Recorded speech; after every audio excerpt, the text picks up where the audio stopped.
Hello guys, and welcome back to Strategic Command World War II World at War with our first ever PvP against SirTravis. It is now November 21st, 1941, and we are approaching the historical date of Pearl Harbor. Some interesting things have been happening. We moved over into this turn towards the end of the last episode, and we took care of some things in Finland, wiping out that mechanized that was behind our lines that whole time, and giving him some pain to, I don't know, say thank you for the offensive that he tried over here last turn, which maybe he saw as a success. He certainly wasn't using his usual tactics. He was using my tactics for once, but I definitely managed to pay him back, and the kill to death ratio in terms of money spent on either side is definitely in my favor. We do have a lot to go over.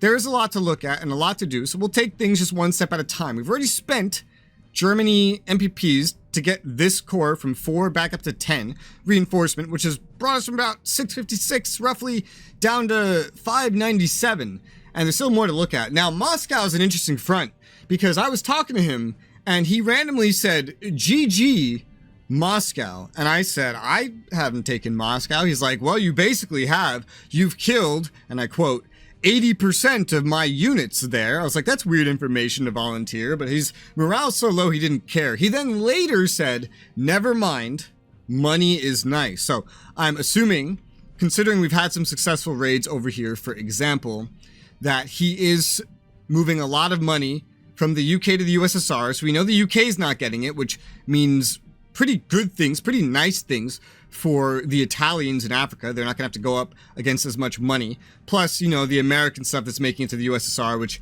I could try to intercept, but I'm not going to, because I am aware of certain events that would make that maybe not very favorable. So at the end of last turn, also, we got an event, called, well, there was an event. Turkey something, there's a lot of things to talk about with Turkey, actually. So let's just start with this. He moved Turkey 16% towards the Allies. He is putting MPPs. According to him, he has a lot of chits in this. Meanwhile, he's gone many, many turns, apparently, according to him, without any movement whatsoever, which makes me think that his definition of a lot is a lot different than my definition of a lot. Due to the fog of war, I can't figure out exactly how many he has in there. I just know he has some in here. He moved at 60%. It was a crit. But it's only at 6% because it seems that he lost some of that mobilization because of this thing in strategy guide I see called Turkish interests in the Middle East. To avoid Turkey taking an interest in entering the war, the Allies should keep units in Damascus and Baghdad once these locations are in Allied hands. So Damascus and Baghdad. So somewhere here or there, he does not have a unit sitting. I don't have anything. Well, I could tell he definitely has nothing here because partisan location, and he's suffering for the partisans. There's another partisan location up here. This is really good, actually. He had 2, like, I don't know, Indian, I think, armies, corps up here, and now they kind of both have to stay, and if they don't, he's going to suffer a lot of loss to his MPPs up here. But as I was just reading, Turkey will seemingly, it doesn't say specifically, but it seems like it will seemingly grow closer and closer towards the Axis so long as he leaves Baghdad and Damascus undefended. And one of these might be undefended. And he doesn't know, I think. I'm not sure if he really knows this. He certainly didn't mention it. So let's hope he continues to not know it. A lot of the mechanics of this game, he definitely considers to be just luck or the game working against him, is what I have experienced. Novgorod. Wasn't Novgorod defended like a turn ago? So he's moved out of here, it seems. Probably to defend Moscow. He probably considers that to be more important. Probably has Leningrad defended. So we could move. I wasn't planning on moving up. I just put this guy here as a forward recon. I was planning on moving around anyway, due to garrison requirements up here. But we might have a good chance. Even then, he has expressed that he has gotten reinforcements out here. He's kind of moved his defensive units a little bit so that they're in the forest now. Gives some rough defenses. Better than defending in this field like he was doing, but still not as good as defending in the actual city I believe. Well, if he doesn't have anything on Novgorod, and it doesn't seem to be worth very much, certainly not for MPPs, that means he likely isn't just hiding right here. He's probably gone down to Moscow. So let's just go right on to Novgorod. Okay. And here's the core. Here it is. I don't know what the heck it's doing there. This isn't Battle for Westnoth. You're not an elvish ranger. You can't hide in the woods. Though I don't know if he's intending to hide in the woods. I don't know if this is some attempt at an ambush. And he's like thinking I'm just going to plow through here and then run into this. Or if he was simply running it away. Clearly he's not running it down this way. I can see right here. He might be running it up this way instead. But I have no idea why he would do that. Except if maybe, I don't know, he's just giving up on this approach entirely. Or trying to invite me in. Or trying to be a little more flexible. Because I did comment on how, like, he fought to the end for this river here and then collapsed when I didn't expect to. Maybe he's trying to, like, give and then counterattack, which would be smart. That's what the Soviets historically did. Don't know if that's the goal here, but we're going to sit here, I guess. Now we have it, you know? The supply won't spread too well there, but we do have the river on our side if he tries to come at us from this direction. This direction is more just out there. We can't really advance down here. These two cores being here is probably not a terrible thing now that the area has expanded, which is good and bad. It's good because we moved up a little bit. It's bad because it's going to tie down a core that could have otherwise been elsewhere. But we're reinforcing this core, which took place in killing one of his cores that was out here and didn't manage to escape from me. Took 1 damage. We have now repaired it. Without upgrades, there's not a insane amount of bombing we can do. The mud and no rain and no snow makes attacking better than it has been and better than it will be, given the time of year it is. So let's take the Africa Tackle Bomber. We'll attack this core right here. See what happens. So we dealt no damage, took no damage. Readiness and morale has been lowered. Yeah, we went from 0 to 3, 0, 4. I could also throw this one in there, but I'm not so sure it's necessary. I will attack with the frontmost army after just that 1 bombing, dealing 4 damage, unfortunately taking 1. So that didn't work out too perfectly for me, but we have another army that we can move forward. I'll move it forward now. Again, the opportunity to attack isn't going to get too much better. Also, I'm going to move the 8th army forward to right here. Claim the bow cage for my own, because he has given up the bow cage, and the bow cage is very good defensively for a type of unit like an army. I'm going to bombard with these other tactical bombers over here, dealing 1 damage as promised, unfortunately taking 1 damage as well. That was not exactly what I signed up for. We're going to reinforce the SG-3 tactical bombers, and let's see, I might go ahead and do another bombing right here. Yeah, with the SG-1 tactical bombers, rather than do any elite reinforcements or anything. 2 damage dealt, none taken. And we're going to go ahead and attack with the 3rd army that I moved up. Only dealing 3 damage, unfortunately underperforming there, but killing this is still probably in the cards. I'm going to attack with the 8th army against the enemy 5th corps. Dealing the 5 damage as promised, taking no damage as expected. We can see he has a mechanized and tanks up here. I would venture that these are what he was referring to when he implied the receiving of reinforcements. Now, I'm not so sure how far I want to push this. We're going to move some HQs this turn as well. I'm not entirely sure to where I want to move them, though. I think I have a better idea. These movements are working out very interestingly. We're going to move Von Lieb forward. He's just going to move across this field. Von Lieb is one of the lower rated ones. Yeah, 7. Move the guy rated 10 up to Smolensk. Supply is going to spread pretty similarly. Not perfect. Certainly not what I consider to be perfect. And there's an opportunity to just handle both of these guys with a tank. And only a tank, actually, that has popped up. I was going to move it somewhere else, but I guess this could work as well. Sure, why not? Supply there will be pretty decent, so yeah, let's move the tank up. It would have a good opportunity to just push right through here as well. Potential for 4 damage if I'm willing to receive damage as well. But I don't know if I'd actually like that, however. I know there is still a way to change things here using this army and this corps especially. So we're going to move, no matter what, this 10th army is going to move off to the right one. This army can only move this far forward, so we're going to move it this far forward. Even if this died, it wouldn't be able to move any further. This corps is going to move up here. I was going to have it sit on Kaluga, but it doesn't need to sit on Kaluga. There's not necessarily any partisans to pay attention to over there. But there is something right here. A garrison's going to be needed right here next to Smolensk. Everything's in a good supply position, so these guys can finish this stuff off, and the tank can just go for the enemy army here. The problem is there's no bombers to support such a move, so that would be kind of risky. Still, by killing the enemies around, we may be able to lower his morale. So let's try it. We'll attack with the army, dealing 1 damage, taking none. It's wiped out. Use the corps against the enemy 5th corps, wiping it out, taking no damage. And its readiness morale, not really very shaken, unfortunately. And there isn't really anything else that can go up there. We're just going to reinforce the 5th Panzer tanks. They have 7 strength. Let's get them back up to 10.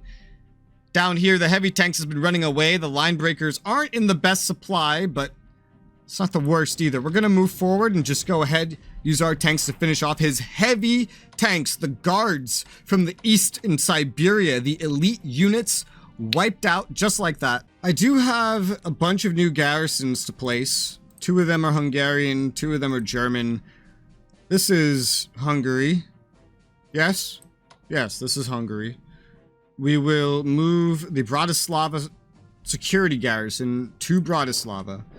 We're going to deploy the Hungarian 1st garrison onto Budapest. The Hungarian 2nd garrison can just go right here on this town for right now. The German 2nd garrison... Have I been doing this whole time with literally nothing sitting on Berlin? That's actually quite impressive. Usually I always keep stuff like this garrisoned. I'm quite amazed that I've just decided to not do that. Well, I'll put this one on Berlin for right now. It's probably going to go somewhere else later. But for now, I can just put them in places that would make sense, such as over by Dusseldorf. That doesn't make a... It's not like that makes an insane amount of sense, but Königsberg.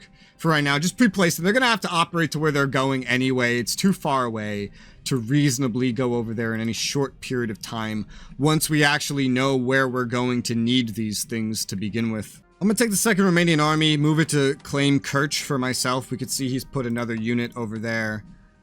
I was going to move it right back, but it can't do that, unfortunately. I don't want to move the corps up and risk him going out to attack, but that's fine. We're not ready to go after Sevastopol yet, so this being a thing is not exactly very terrible right now. That means I have a good excuse to go ahead and just use a medium bomber right here against the enemy Stalingrad Corps. We have a melee attack of 0.5. I see that hasn't really changed. These 2 are going to stay in the back because they are going to be going after Sevastopol, however. Though, we don't... Are we not on... We're not. I was gonna say, are we not on, like, towns at all back here? We're not. Okay, so what is the range by default on these medium bombers? The attack range, strike range, is going to be 7 with these upgrades. 1, 2, 3, 4, 5. 1, 2, 3, 4, 5, 6, 7. Okay, so I'm going to move the medium bombers over here onto Uman. Going to move the other medium bombers just forward a little bit.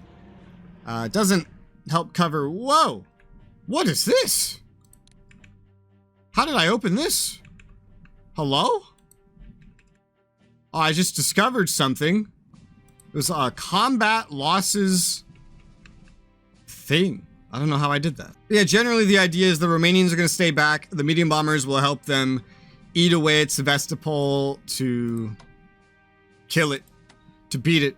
But we'll have one on Uman, one on Krivoy Rog, and the fighters will just be back here in Odessa. But they'll probably move up a little bit with our forces, probably to Melitopol, the moment I let them, which is probably actually going to be pretty soon. I don't want the Romanians moving up with the Hungarians, but we will go ahead and we're going to attack with the 1st Hungarian army against the enemy Stalingrad Corps, dealing only 4 damage, not the 5 as promised, unfortunately.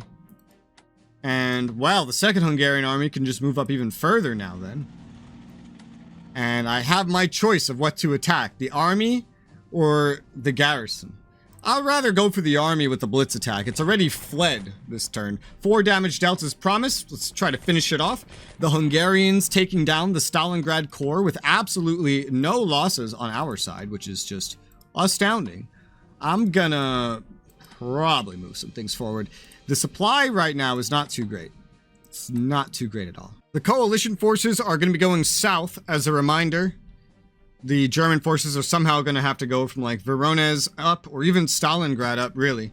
But for right now, securing this area is my main objective. So we're going to move the 1st Corps down around here. Snaking around. Move the 1st Hungarian army forward to Voroshilgrad. How the fuck you say it. We're going to move the Hungarian HQ, Hezlenyi, I don't know how to say it, which improves supply dramatically up here at the front, even with very little supply to work off of for the HQ, it seems. But it may be predicting that based on the fact that we have 5 here right now. It's going to go down to 4 next turn, so it may not look this great. But at worst, it will look just a little bit worse. So 4 instead of 5, 5 instead of 6, etc., etc. Regardless, Rostov is pretty much surrounded now, completely encircled, and we have this river kind of secured as well, sort of, in a way. Ideally, I'm starting to think I want the Hungarians, due to their limited forces, to just kind of branch downwards, because I don't think I went ahead and purchased any offensive units for anybody. No, I'm just kind of making the best of what I have and buying garrisons and doing research. We haven't really been buying a lot of new units. So in this case, we're going to move the 5th Romanian Corps just right here. And we're going to move the fighters to Melitopol. Hell, I could move them even further if I wanted to. Supply of kerosene's not too great, so it's not projecting too well, sadly. But it should improve. You know, it's a town. It should definitely go up. It's just we've seized it so recently that I think that's causing some problems. You know, we could actually just have these medium bombers all strike from right here. Now that we've moved, I think I will do that. It'll give a little more leeway for striking the front. So this is going to move up. That's going to move up. We have the German fighters here and tactical bombers that are well out of range of anything they could strike. The German First Army is going to go ahead and ride the roads through Ukraine, heading up towards Voronezh. This HQ is probably going to move up. Yeah, I can get pretty far. Not as far as I'd like necessarily, but pretty far. We're going to move up just next to Kharkov. This is always kind of in the cards, getting this to Kharkov, which will change the supply situation a little bit, but not a whole lot of bit, unfortunately. We're going to move the, oh, that's a big number, 21st Corps forward this far. Move Rommel forward. And that should help supply a little bit as well, going towards Voronezh. I feel like I'm saying this differently every time I pronounce it. And we have some options now. I'm going to move the Africa Corps. They're not really in any perfect supply, but I'm just going to move them forward to claim the rest of this for me. Get that under control. We're going to reinforce this corps right here that can reinforce. Supply is going to get better and better on this front. So the 4th Tactical Bomber is going to move forward over here. The 1st is going to move down here, staying on this side of the river now for some safety. The Africa Tactical Bomber probably going to just come right down here into the woods. Supply should be good. Yeah, it should be good around there. We are going to need a garrison placed right here, and we do have one ready to go. So we're going to operate that for 3 MPPs right there, where it's going to just stay by Smolensk. Everything else is taken care of for right now in terms of garrison, so I'm not too concerned about any of that. Eventually, von Rundstedt's going to probably have to shift eastwards, but where it is fine for right now. I'll take the 1st German Corps. We're going to move it towards Tula. It's going to stop right before because that's as far as it can get. This guy needs to reinforce. He's not very well off where he is right now. And the same can be said for the Africa Corps, the Africa Reconnaissance Corps here. But they can both do this by going in different directions, in a way. So the Africa Reconnaissance Corps is going to head south towards Kursk so we can reinforce with the friendlies that are down there. Heck, the second corps has its choices of where to go as well. And God, it's been doing this like every couple minutes, this autosaving. I'm starting to think that the amount of actions I take has some sort of effect on it.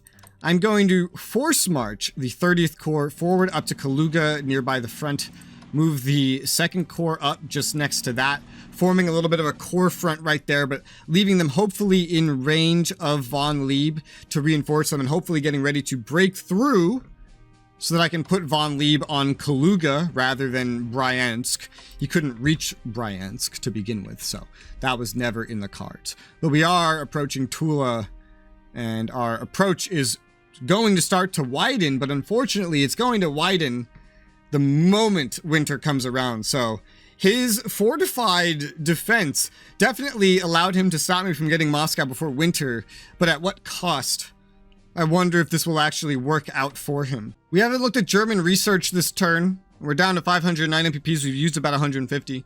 Let's go ahead and add logistics. Logistics is obviously always going to be important. It's still only 1941, so worrying about naval stuff is just not a priority right now. Only 90 MPPs left remaining as room to even start up his research, so all the rest of this stuff can just hold off. We're not using strat bombers. Our anti-tank is limited and mostly just going to serve a defensive rear role. Everything else is important that we have, and we do have it already paid for, which is good. 409 MPPs remaining to work with. While these guys can reinforce back up to strength, I think I will go ahead and reinforce them back up to strength just to get them better off for right now. Obviously, we can't forget about the rockets, so we're going to go ahead and rocket London again, as per usual, and Portsmouth as well. Gotta never relent with those rockets. Reinforce this sub at Saint Nazaire. These other ones are mostly just looking at elite reinforcements, 20 MPPs each. I'll go ahead and bother with that. Yeah, sure, why not? I'll go ahead and bother with that. I can afford that more and more as time goes on. Due to what time it is, we're never going to accomplish a whole lot more down here before reaching a new defensive line, given winter's approaching anyway, so I'm just going to prioritize getting things up to strength. So we'll give some elite reinforcements to the blue tanks. Brings us down to 305 MPPs. This guy's already moved, no changing him. But these guys are kind of ready to go somewhere. So let's go ahead and send this 28th Corps forward down the road, doing some recon. We find there's nothing at Voronezh. So we'll move the Slovakian Corps forward to take the road, the crossroad here just before Voronezh. Still in supply, but maybe not perfectly. This town is worth 5 MPPs at max 10 supply. They don't always go up to max supply when they're occupied, but we see it is actually undefended and the healthy corps have gotten there in time. This will make branching off towards Saratov and up to Kubyshev, his rear capitals potentially, and mines and stuff that are in the Urals, maybe pretty easy, as well as maybe allowing me to curve around towards Stalingrad as well. Really just depends where I can get these HQs to kind of maintain a front. Now, since the tank is upgraded, we don't need a garrison there. That is not of any concern. And so what we're going to do instead is we're going to probably move this corps somewhere. Now, where to move that is debatable. I feel like I could use some more units up north. I feel like I could use some more units over here. It's all over the place, really. Most of his units seem to be converging around Moscow. I don't know if he thinks he'll surrender when Moscow falls, but he seems to be defending that more than anything else. So I'm not expecting a lot of resistance elsewhere. So my choice, if I decide to force march, is going to be to send it up towards Tula or either over towards Voronezh. If there's not a lot of defenses or anything over here around Stalingrad anyway, or up in this direction, corps will be better off heading this way anyway. And the tanks will be better off shifting north where all the fighting, especially all the important fighting, all the important German fighting is going to happen. And as it stands, in this big, wide German front going from up here at Novgorod all the way down maybe to Stalingrad, the places where the tank's probably going to be most needed is around Moscow, because that's where he's putting all of his best units. So I'll say, I probably won't remember this rationale by the time we get to the next turn, but maybe I'll kind of take a look at the map and kind of figure it out. We'll just force march the corps down the road towards Voronezh as we prepare to kind of spill through, take Voronezh, maybe head up to Ryask, which would put us right up towards Moscow anyway, or around towards Stalingrad, Saratov, wherever I can get. Especially if I can somehow snake around to his alternative capitals, maybe he's not defending those. And every one of these cities that's worth some MPPs is worth something to me. Naturally, this is worth more, but we're working on it. You know, we're getting towards it. I think I'll move the straight shooter tactical bombers down to Krivoy Rog just to help with Sevastopol, because the 2 medium bombers may not really be enough, and they're still kind of in range of this HQ, but with the towns, well, I don't even know where this medium bomber is going at this point. Maybe further over to Taganrog once that's further under my control, potentially, because the medium bombers are going to stay down here.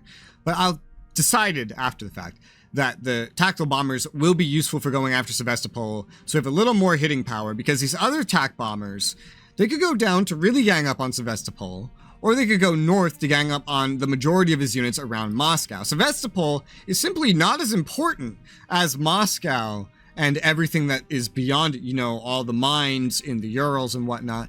And the units that I have going after Sevastopol are simply not the ones I have going after the Caucasus, though they could surely help, certainly.